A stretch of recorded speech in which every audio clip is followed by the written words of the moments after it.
The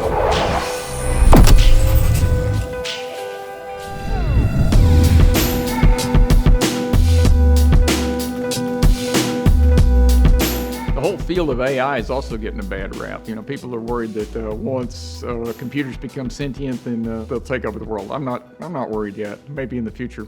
I love the concept of AI. It's frustrating to me that a robot cannot identify a problem, address the problem, and improve on the process. So we are eagerly looking for opportunities to apply this. The closest we've come to it so far is pipe welding. You have to understand, I've been automating welding for over 40 years.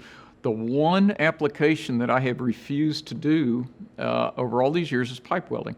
The guy that's the pipe welder is the guy that they call the golden arm. They call him a golden arm because he makes a lot of money welding pipe, because it's extremely hard to weld pipe. You're welding it from the outside, but you've got to make a good weld on the inside where you can't see it. It's all based upon skill and talent. That's hard enough in itself, but pipe joints are atrocious. The gaps are variable, the angles are variable, the offset's variable, the thickness of the land is variable. And so we thought it was a superb application for artificial intelligence.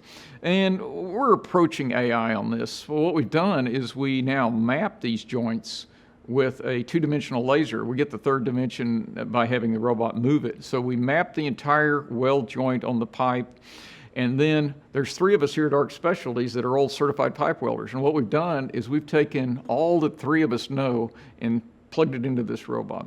And so based upon the data that we've gotten from this 3D scan, the robot then will select what it thinks is the probable best way to weld this joint, and it's doing an amazing job. So we can intentionally give it a horrible joint. Gaps are all over the place, high, low, all this stuff, and it makes a wonderful joint within limitations.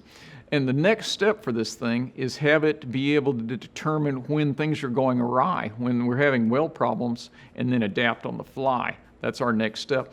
Is that a bad thing? I think not. If we can make more parts quicker and more efficiently, that makes a company more profitable, they hire more people, and the factory continues to operate. So no, I'm not at all concerned with AI. I think it's just another programming technique. It's gotten a lot of bad press. Once again, embrace technology, don't reject it.